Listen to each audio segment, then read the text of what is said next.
Et nous voilà de retour à notre magazine de télévision. Madame, monsieur, bonsoir ou encore bonjour, où que vous soyez dans ce bas monde. Nous sommes ce soir au Théâtre Outremont, en fait à Outremont, comme vous pouvez bien le voir. Et en fait, ce soir, nous célébrons la 21e festival, le 21e, Festival international Black de Montréal. Et en fait, nous avons aussi le président d'honneur, justement, cette année-ci. On parle évidemment de Dany Laferrière. On lui a consacré un hommage absolument extraordinaire. Vous allez voir d'ailleurs son discours dans les minutes qui vont suivre. Mais pour le moment, ce festival nous parle de 70 films avec 20 pays carrément. Donc, c'est à suivre.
Bienvenue à la 21e édition du Festival international du film Black de Montréal et bienvenue dans l'histoire de nous tous.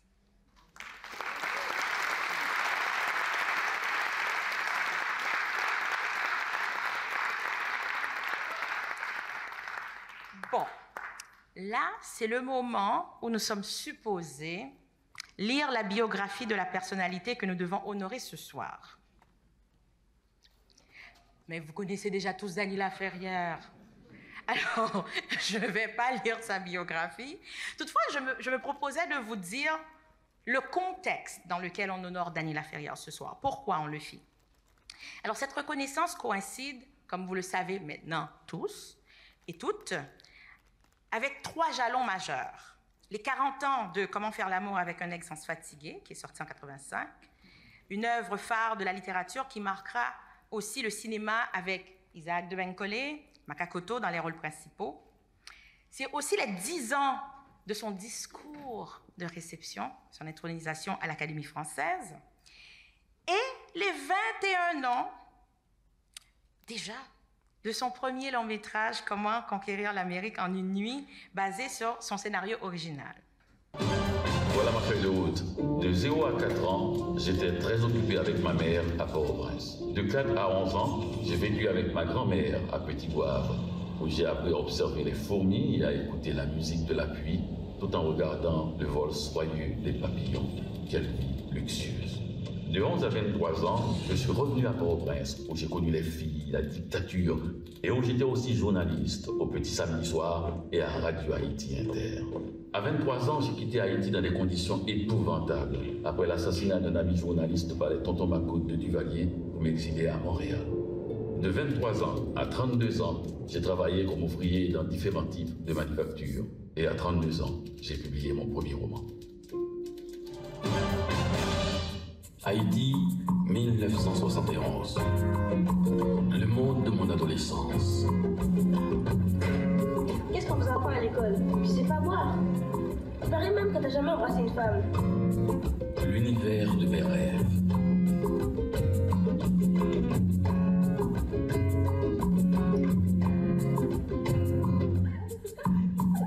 Choupette. T'as quelque chose à voir? Marie-Erna. Pascali. Ça va mal. Mickey. C'est pas mal.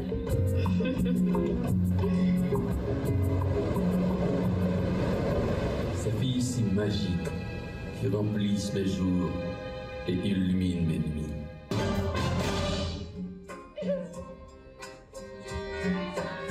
En fait, j'ai toujours été attirée par le Sud, mais je n'avais jamais pensé à Port-au-Prince. Pour moi, Port-au-Prince, c'était pour les ploucs. Pourtant, depuis 6 ans, je viens ici chaque année et j'y reste tout l'été. Je descends toujours à cet hôtel. C'est calme, propre. La plage est belle. Il suffit que j'arrive ici pour me sentir enfin chez moi. Did you come alone? Yes. Well, welcome to paradise.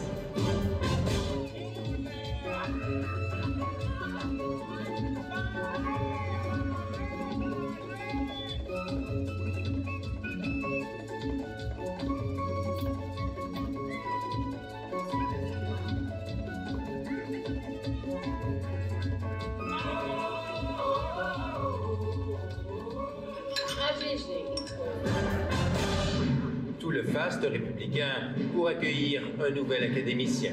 Une réception solennelle en présence du président français pour le célèbre auteur québéco-haïtien. La parole est à Monsieur Dany Laferrière. Ce moment-là, Dany Laferrière en rêvait depuis des années. Cintré dans son habit vert, tout neuf d'immortel, il a fait l'éloge de celui qui l'a précédé dans le fauteuil numéro 2, Hector Bianchotti, décédé en 2012. Ici, on se souvient d'Hector Bianchotti comme d'un homme généreux, élégant et cultivé. Sous la majestueuse coupole de l'Académie, l'auteur de L'énigme du retour a longuement parlé de l'exil, d'Haïti et du Québec, citant au passage le poète québécois Gaston Miron. Québec, ma terre amère, ma terre amande, ma patrie d'haleine dans la touffe des vents. J'ai de toi la difficile et poignante présence. Un discours qui lui a valu une ovation.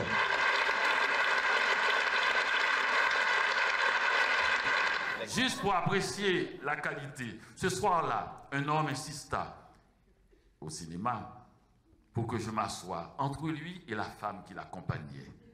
J'ai compris que quand les lumières se sont éteintes, qu'ils étaient amants, car il passait son pied par-dessus ma cheville pour caresser la cheville de la jeune femme qui gardait la tête droite et l'air digne.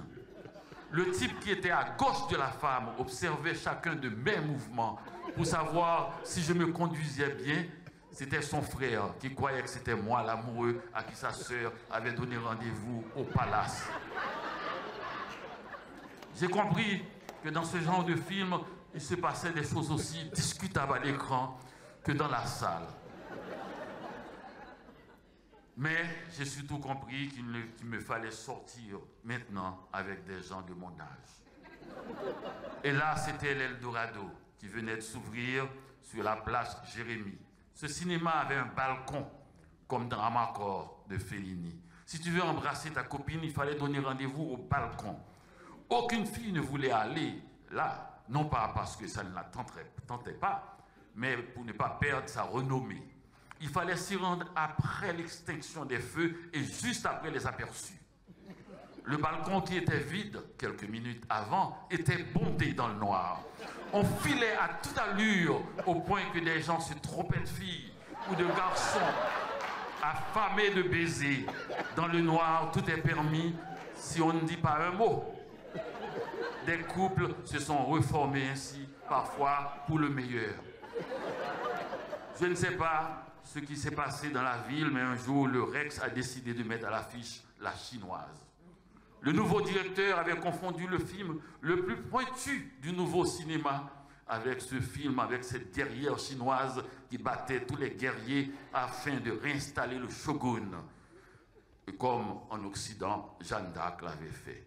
Mais le directeur n'avait pas compris l'humour de Jean-Dominique, qui durant sa chronique a parlé de Godard, plutôt que du réalisateur chinois.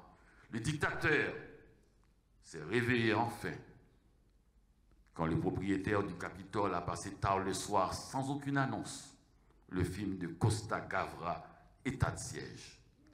En haut lieu, on n'avait pas compris la raison de cette longue file devant le Capitole.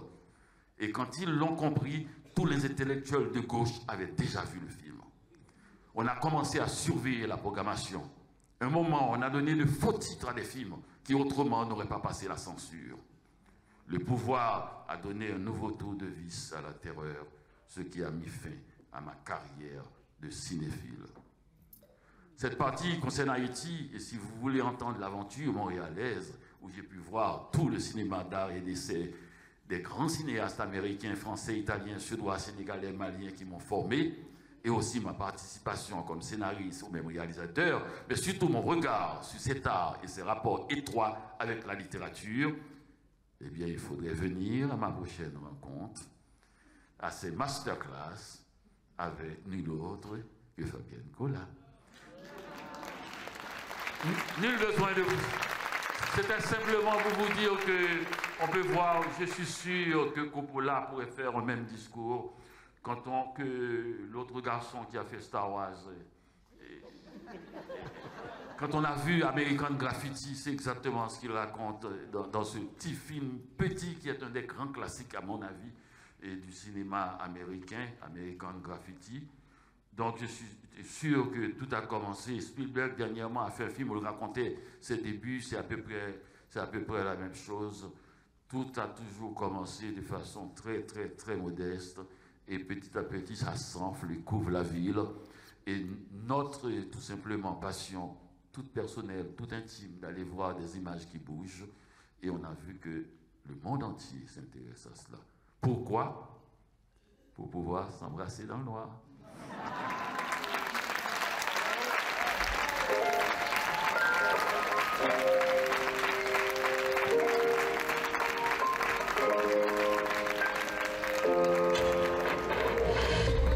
Bonjour. Alors vous êtes madame? Je suis Joyce Fuerza, la directrice de la programmation du Festival international du film black de Montréal. On parle déjà 20 ans, 21 ans déjà. Ça passe très très vite. Pour vous, cette durée dans le temps, cette expérience-là que vous avez aujourd'hui, comment est-ce que vous le sentez réellement? Oh, c'est une très belle expérience, 21 ans. On célèbre notre 21e édition cette année et ça nous a permis de grandir. On n'a pas seulement le Festival de Montréal, on a aussi 5 autres festivals à travers le Canada, dont Toronto, Ottawa, Halifax, Vancouver et... l'autre m'échappe là. Mais non, on rencontre plein de cinéastes, de producteurs qui viennent de partout dans le monde, du Canada aussi évidemment. Et puis cette année, on a une diversité de films. On a 70 films qui viennent de 20 pays, dont 40 films canadiens. Et aussi, on n'a pas juste des films au festival, on a aussi des panels de discussion, on a des conférences, on a des ateliers de l'industrie, on a des programmes aussi qui forment des jeunes dans l'industrie pour qu'ils peuvent faire, par exemple, leur premier court-métrage et présenter à d'autres festivals et aller de l'avant. Donc, on supporte beaucoup la diversité, que c'est le Festival Black. Donc, c'est ça. 21 ans d'expérience, c'est quand même quelque chose. Hein. Vous êtes monsieur? Cola, Ulrich Cola. C'est un honneur et un grand plaisir de vous rencontrer. En fait, je dois le souligner, vous êtes le papa, le père de Madame Cola. Donc, celle-là même qui a, comment dirais-je, organisé cette soirée. On n'a presque jamais parlé de vous, mais vous êtes quelque part l'instigateur de la réussite de votre fille, monsieur. Bon, je pense de toute façon, d'accord? Parce que quand elle a voulu faire du cinéma, bon, c'est vrai que au départ, je n'allais pas l'encourager à faire du cinéma, mais quand elle voulait absolument faire du cinéma, je lui ai dit, bon, ok. J'avais tellement de connaissances et des gens que je connaissais dans le milieu, parce que je travaillais à une certaine époque à Radio Haïti, et j'étais dans le monde culturel. Eh bien, je lui ai permis de trouver pas mal de personnes qui pouvaient l'aider en ce sens. C'est ainsi qu'arrivée ici, bon, elle a fait tout ce qu'elle pouvait et pour faire du cinéma, étant donné que c'était pas trop possible, étant donné que dans le milieu c'est tellement fermé, eh bien, c'est ainsi qu'elle a dû créer sa propre entreprise, c'est-à-dire son propre festival. Et la voilà, parce qu'elle est une fonceuse. Parce que vu que c'est une personne qui est ainsi élevée, c'est-à-dire elle sait que dans la vie, il faut avoir de l'audace Et l'audace en sourit toujours aux audaces et à des gens qui n'ont pas peur de foncer. Alors ça, c'est comme ça. Et elle a pu réussir dans le milieu ici au Canada, au Québec. Et je pense... disons au Canada, parce qu'elle a aussi des festivals dans plusieurs autres régions et dans plusieurs autres provinces. Et c'est pas seulement à Montréal. Papa doit être très fier quand même. Bon, évidemment, de toute façon, elle aide beaucoup les gens du milieu et il n'y a pas meilleure chose que d'aider les autres. Lorsque vous aidez les autres, c'est quelque chose d'extraordinaire. Et c'est ce qu'elle fait. Avec ce qu'elle fait, elle permet à d'autres personnes qui ont toujours voulu faire du cinéma, eh bien, de réussir aussi dans le milieu, mais de commencer dans le domaine. Et c'est ainsi que je crois. D'ici demain ou bien cette semaine, il y aura des jeunes qui vont présenter leur premier film. Et c'est Réal Barnabé qui a tout réalisé. Parce que Réal, c'est quelqu'un qui l'a beaucoup aidé aussi. Ah oui, je l'ai suivi à l'époque à Radio-Canada. Arrivé ici, dans le pays. Parce que lorsqu'on arrive dans un pays où l'on ne connaît personne, il faudrait qu'il y ait quand même des personnes qui vous ouvrent des portes et qui vous permettent de passer. Nous parlons de ce grand festival, le festival Film Black de Montréal. Vos commentaires par rapport à ce qui a été dit ce soir, on a beaucoup parlé, on a souligné même, n'est-ce pas, la carrière de M. Dany Laferrière, mais j'aimerais connaître vos commentaires par rapport aussi à la programmation en fait, de ce festival. Comme commentaire, comme vous avez dit, nous avons parlé de ce grand homme qui est Dany Laferrière. On ne peut pas le passer sous silence. Je trouve que c'est important. C'est un bel patrimoine aussi pour nous, un héritage pour nous afro-descendants d'origine afro, mais au Québec. Et puis, pour la programmation, je trouve que déjà, on voit déjà la bande-annonce du festival. C'est extraordinaire. On voit le travail acharné qui a été fait derrière. Donc, pour l'instant, on n'a que du positif, je dirais. Bonsoir, ça va bien? Oui, très bien. Alors, vous êtes monsieur? Nkosi Fadon, enchanté. Et au fait, vous êtes, comment est-ce qu'on peut vous présenter?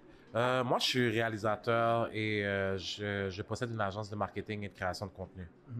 Et nous sommes ensemble aujourd'hui à ce festival. On parle ici de la 21e édition du Festival international Film Black de Montréal. Vos commentaires par rapport à ce qu'on a entendu aujourd'hui. D'abord, on a célébré grandement M. Dany Laferrière et aussi on a parlé aussi de la programmation. Alors, quel est votre commentaire par rapport à cette soirée? Sincèrement, moi, j'ai toujours été un grand supporter du festival. Aujourd'hui, si je suis un filmmaker, je considère que c'est en grande partie grâce au festival. D'ailleurs, j'ai fait mes débuts dans leur programme pour aspirants filmmakers. Donc, le fait que c'est un travail acharné qui est fait depuis, comme vous avez dit, 21 ans, si je ne me trompe pas, ça montre le dévouement, la persévérance et la constance de cette organisation-là qui promouvoit les talents d'ici et d'ailleurs. Et moi, sincèrement, je suis vraiment fier d'être ici ce soir.